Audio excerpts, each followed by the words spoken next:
Good morning. Today is our youth message, so if all the youth would like to come up here and join us in the front 3 rows, we'll make some of these wannabe youth feel really good. Oh.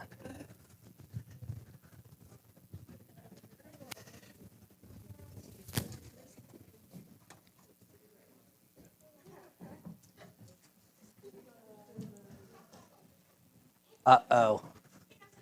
Someone shut us down up here.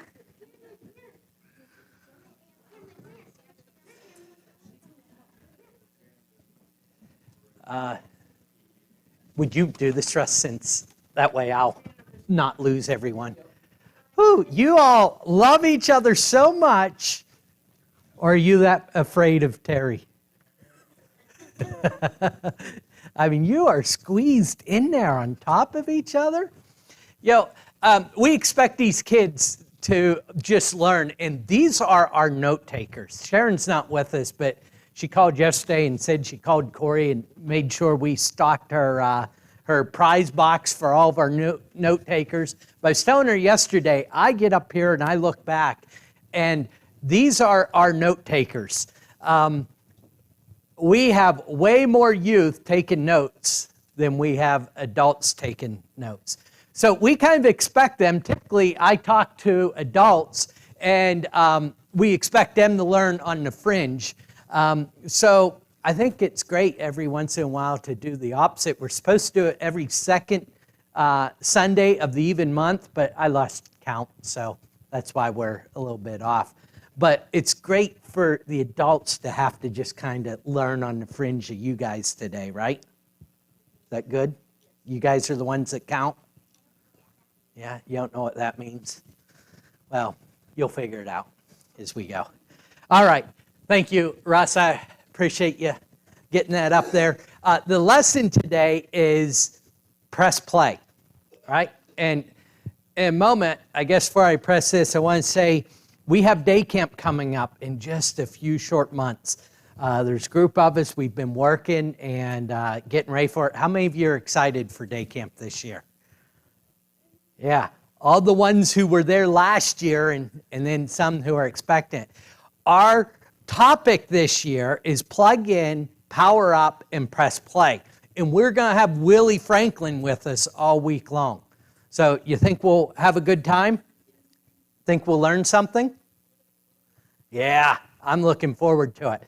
So I want to do an intro today, and this is not going to be what we talk about during day camp, but it's going to be along the same lines.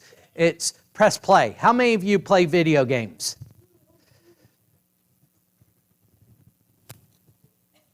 I was waiting for that hand to go up. All right, so there's a lot we can learn from video games. And that's what we're going to talk about today. All right, give you a taste of this. There's one of our members is an expert in this area.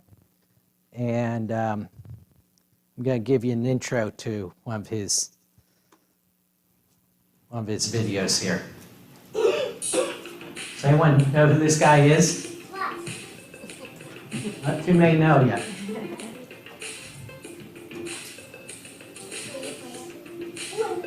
We're not watching the whole video, in case you're wondering.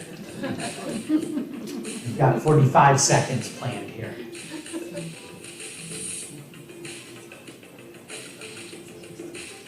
You guys recognize any of those games?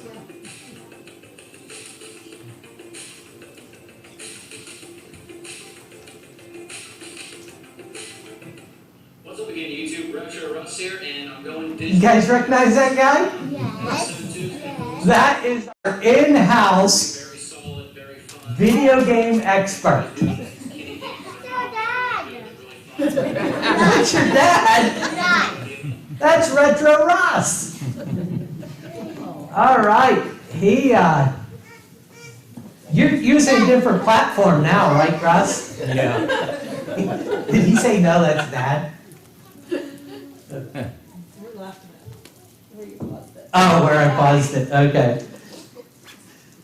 All right, we'll get PowerPoint back up here.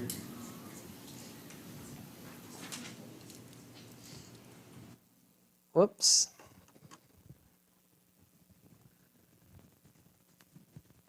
All right. So we can learn a lot from video games. And actually, what Russ does there is he reviews video games. And so we'll talk about why that's significant in just a few moments. But there's some things we want to learn from video games. Number one, most of you, how many of you recognize some of the games that he was reviewing there? More than I would have thought, 4 or 5 of you. Now, how many of you back there recognize some of those games? Look at that, a whole lot more hands back there. Because retro means old, for simple terms. So Retro Russ is reviewing old games, the kind of games that I grew up playing with.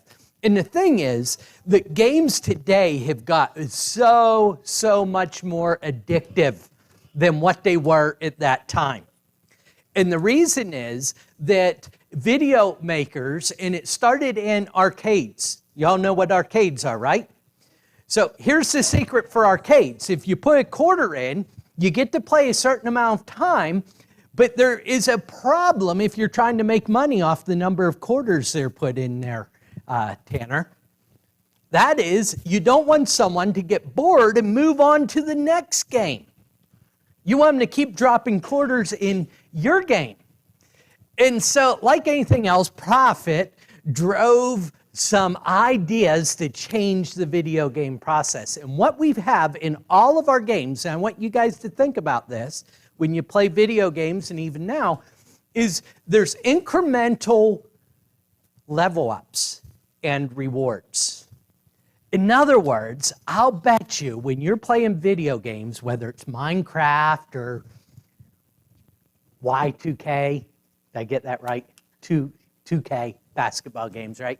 There are little increments, and what you find yourself saying is, you know what?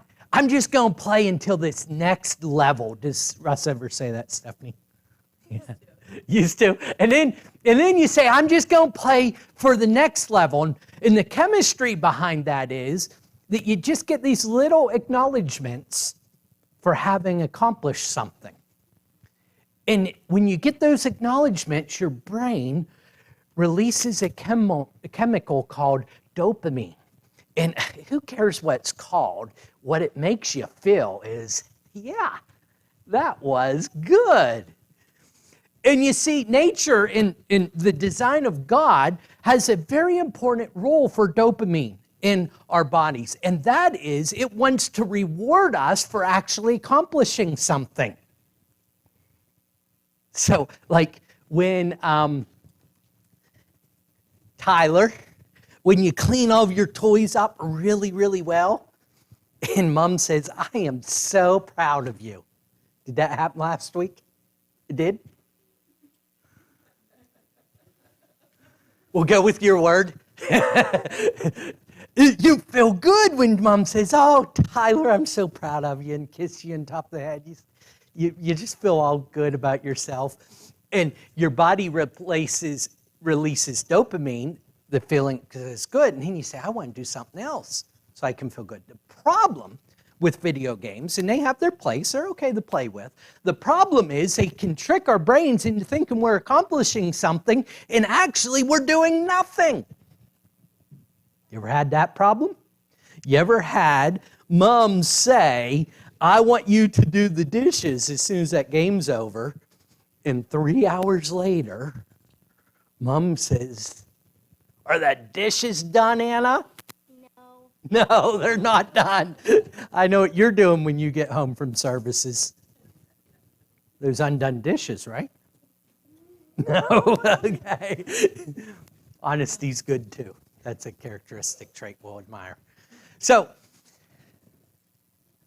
what if we focused on getting something done?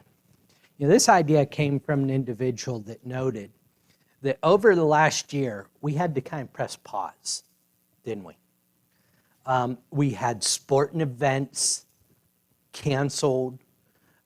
We had get-togethers planned that we had to press pause on.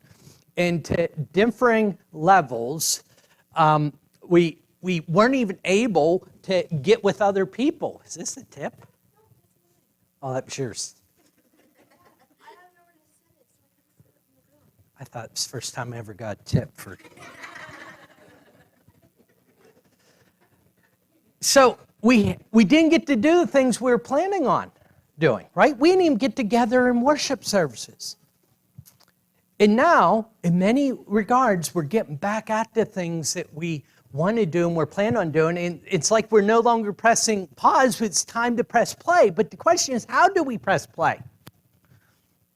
And one of the things that I want to really emphasize that we'll get through later today is one of the things that this past year may have implied to us is that people are dangerous. And I want to really emphasize to you guys that yes, there are dangers that come with people, but people are precious. And people are the solution to our lives. We'll talk about that as we go throughout this. So how do we press play? One of the reasons these youth lessons are so important is it is important for you youngsters to understand that you are not just a part of the congregation, because you are part of the congregation. You are an important part of the congregation. And one of the things that many of you guys are learning in Lads to Leaders is there's a lot of things that you can do in the church. A lot of times, if we adults would just get out of your way, there's a lot of good things that you could do. You like that part, don't you? That's as close to an amen as I'm going to get. And so, you guys, as Christians, as young believers, I want you to know there's things that you can do. But there's some rules. And there's some, you don't like that, do you? Rules. There's some things you have to remember in order to accomplish these things. Now, Ross read for us from Proverbs, the 4th chapter. And if you were paying real close attention, you'll notice that verse 7 makes an interesting statement. In verse 7, I actually like it a bit more from the King James, because the King James says, wisdom is the principal thing. Above all else, get wisdom. Isn't that interesting? Wisdom is the principal thing. Now, when you play Minecraft, Tucker, it's very different than, what's another game you play? Farming. Minecraft is very different than farming, isn't it? Yeah. Does it have the same rules? What's the first thing you have to know in order to play a game well? The rules, the controls. I watched a little bit of Retro Russ this morning, and guess what he goes over in all those videos? The controls and the roles and all these things. You know what wisdom is? Really, it's understanding what the rules are and how they apply to you. A very simple idea. Understanding what the rules are. Now, how many of you are familiar with Mario Brothers? All right, good. That's going to help me out. Do you want to fall into the lava? No. Do you want to get shot with, is it Koopas? Koopa's fireball? Yep. What? Where's my expert? Retro Ross. He's helping with the electronics. What is it? Bombs. That's what bombs that shoot the fireballs. There are bombs, aren't there?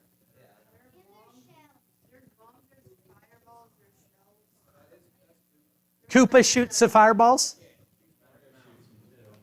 Yeah, but the bad guys, Koopas. King Koopa. Okay, now, did you see what, amongst all this chaos, what we just did? We're figuring out what the rules are. Now, to know and to play effectively, you've got to know what the rules are, right? Now, what if I say to myself, now, the bombs aren't going to hurt me.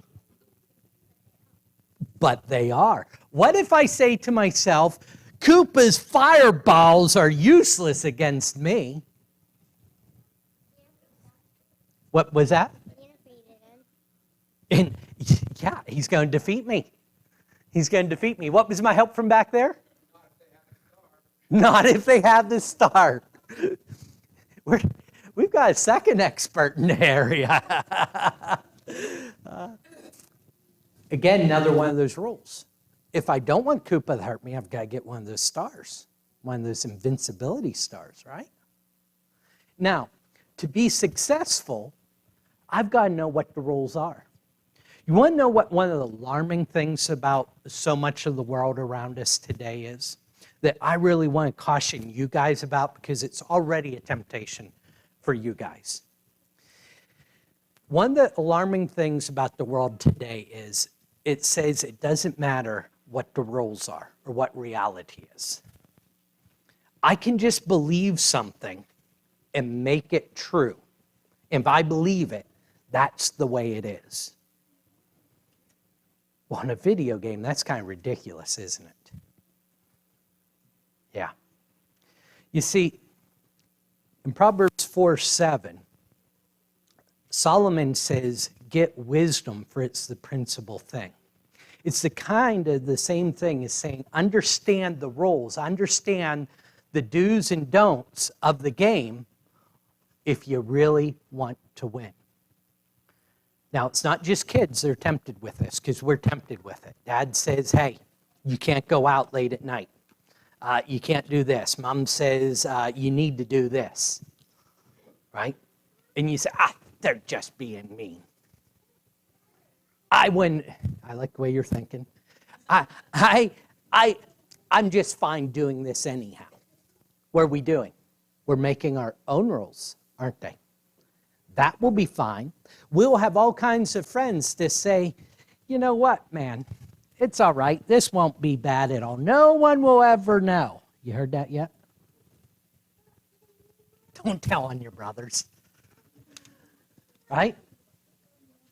But the principal thing is getting wisdom, understanding what the rules are. Because it's the only way that we will truly be able to win.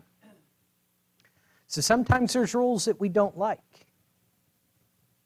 But we have to understand that they are there, and it really doesn't matter what we think of them. Let me talk about that for a second, about what we think about the rules. Are rules bad? Keep you safe sometimes. Depends on the day. Yeah? Now, we don't like rules when they negatively affect us, do we? That's when they're no good. For example, when you're hauling a borrowed trailer, registration rules shouldn't apply to you, right?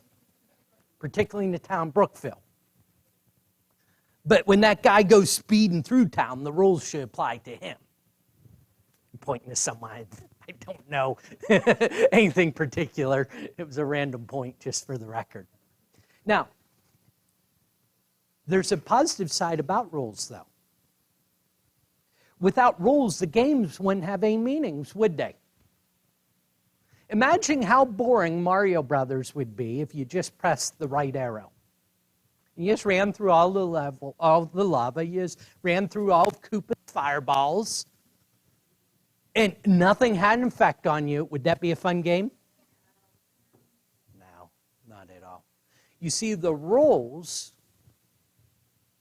is what gives value to the game. And sometimes we look at them negatively, but they're really there, especially when we talk about God's rules. They're there to help us succeed, to get us beyond it. Let me tell you another video story about rules. We all want the rules to change when it comes to us, right? Some of those videos, Russ gets a little upset when the rules apply to him, right? Now, we don't want them to apply to us, but what does that look like? Christian has been banned from his PlayStation account twice now. How many more days are you locked out this time, Christian? 5 more days. Holdy, you ever been locked out of your PlayStation account? Don't have one. Good deal. You are on top of it then. Now, the first time I looked at the interactions that got him banned, Gabe, and he deserved it. Like, well, there you go. Learn from that. Now, this time, I looked at the interactions, and the person who reported him for being mean was actually the aggressor and saying a lot of inappropriate things, and he didn't say anything inappropriate, but he was still banned. Why? Because someone else reported him and said he was inappropriate. We don't like when rules are just randomly made up and used against us, do we? That's why it's significant that we learn truth. Truth and true law are the only things that will not bend and be used without cause against us. Get wisdom.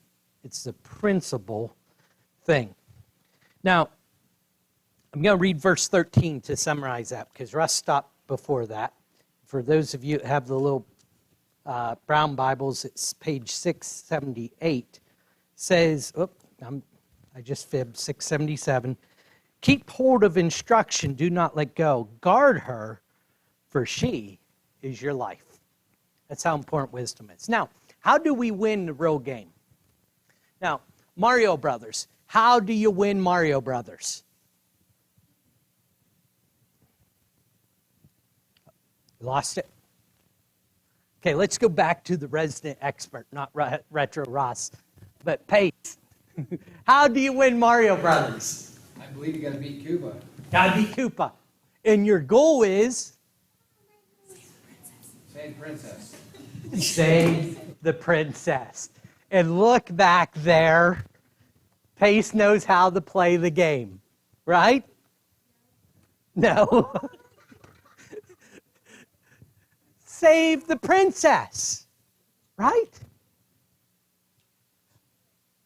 Now, other games. Gabe, what's your favorite game? Madden. How you win a game of Madden? How do you beat the other player? By destroying them. Specifically, how would you destroy another player? Score more points. Right? See, in Mario Brothers, it's about saving the princess. In Madden, it's about points. And most games have some kind of point system. Even to save the princess, you got to level up, right?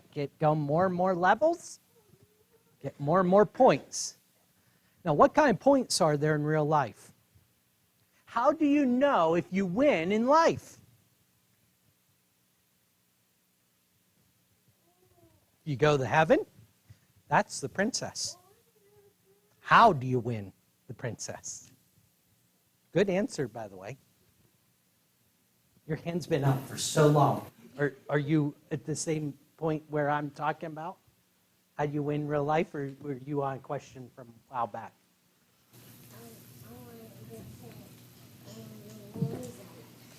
I knew you were way back there. We're on to a new question. Reset the hand. We'll get to that idea. How do you win in life? By following the Bible. How do you win at life?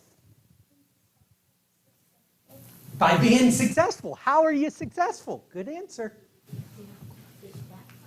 You have to get baptized. Be good. These are all great points, right? What's the point system? Is there a point system in life? No?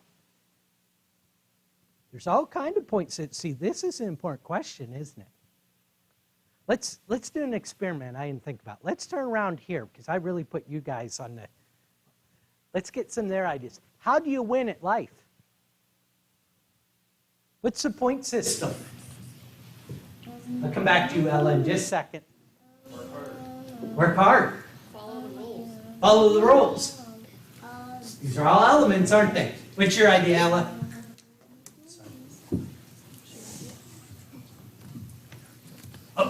I waited too long. I do that to Emily all the time. The point system is people. Isn't it interesting? We don't think about that. You guys, you're like, I don't know how to win the game. These guys, I don't know how to win the game. You know what? So just a few days ago when I thought about how do you win the game of life, I said, I don't know how to win the game. Now, how are you going to win if you don't even know what you're shooting for?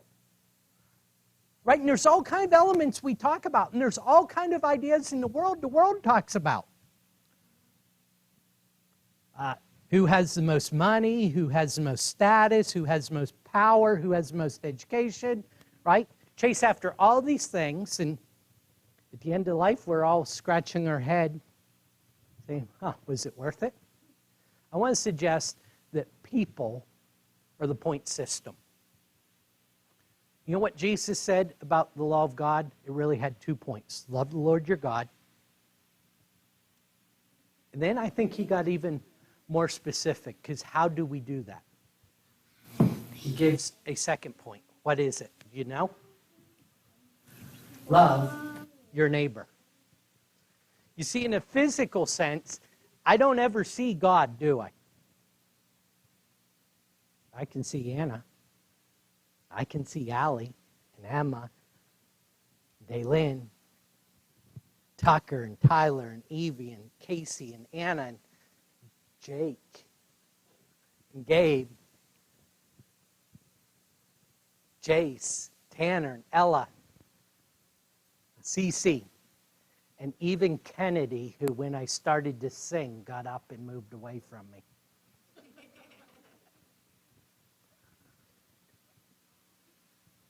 The way we interact with one another, guys, is the point system.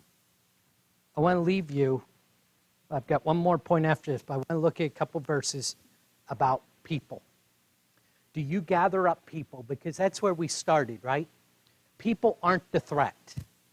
They have negatives and they have positives, but people are the point system. And we want to gather up as many points as possible, just like touchdowns, just like the levels of Mario Brothers. We want to gather in people. Chapter 11, verse 14 of Proverbs here.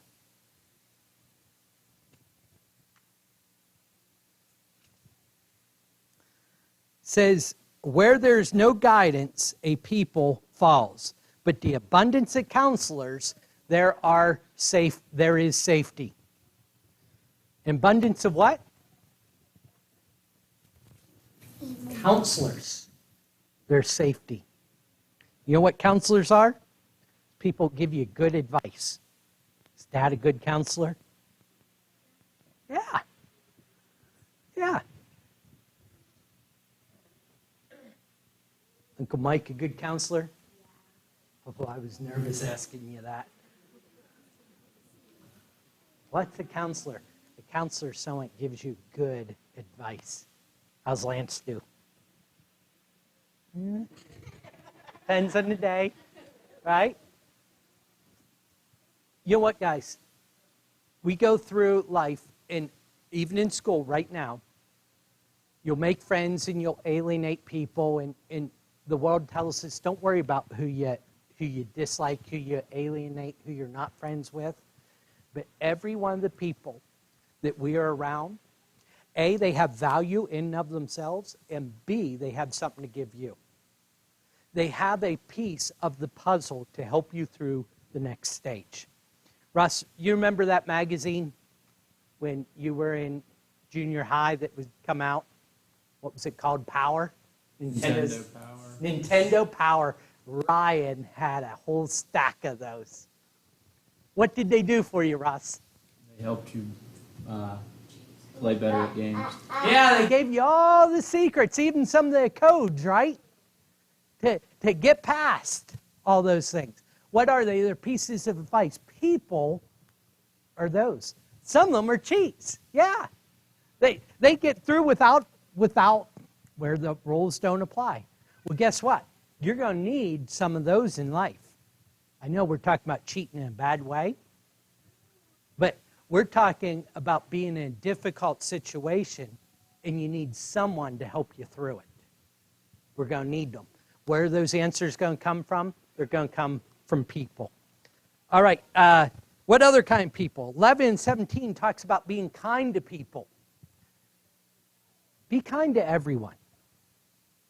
Be kind to everyone.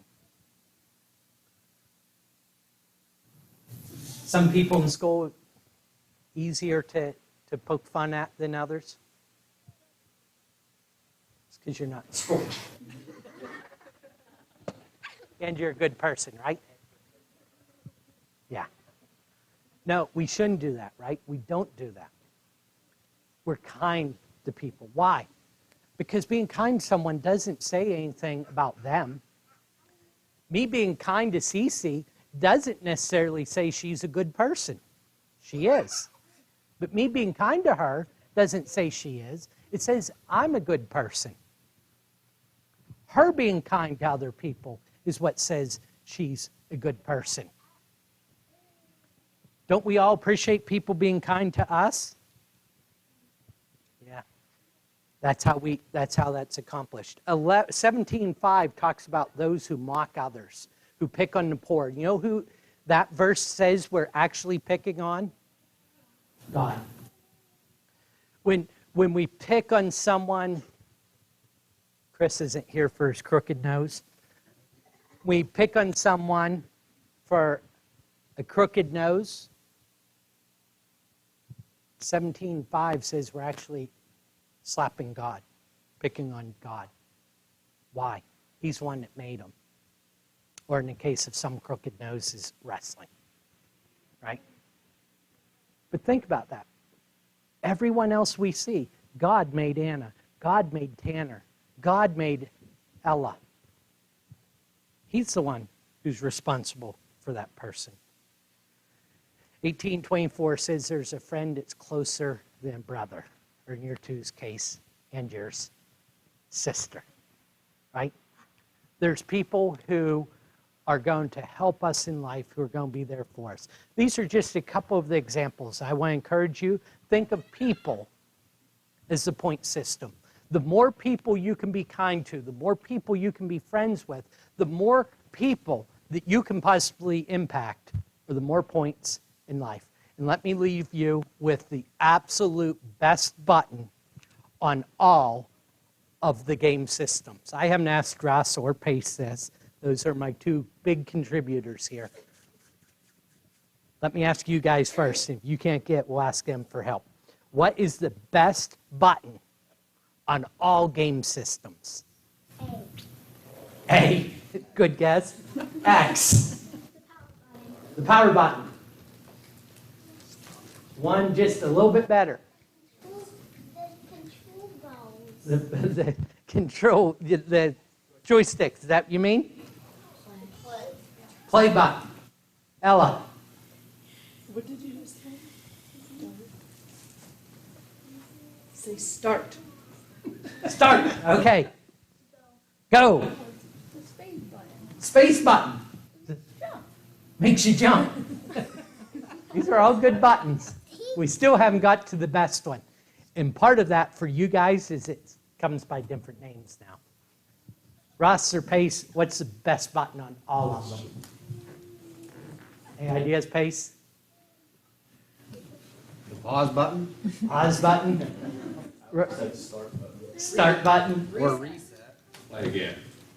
Reset and play again. Reset. That's the best part about all those games. You watch some of Russ's videos, he gets a little frustrated, and all of a sudden they stop. Christian loves it. He says, look, Dad, Russ is streaming. Right? Something won't go right, and all of a sudden it disappears and starts from the beginning. Reset. Reset. Reset. Reset. You guys have a brand new opportunity each and every day. Even as adults, we get so tied up in the past. We get so tied into our mistakes and all the failures that we've had that we allow that to consume us, and we don't realize that Jesus Christ gives us a reset button. We're a new creature, a new creation in Christ. David prayed for a new heart. Day by day, we can hit that reset button and say, today is a brand new opportunity. What will we do with that opportunity? What will you guys do with this new week, with the new opportunities that are before each and every one of us?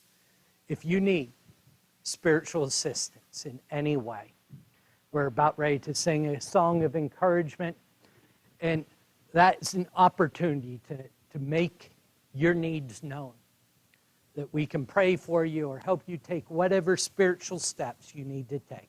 If you're in that kind of need in any way, please make it known as together we stand and sing.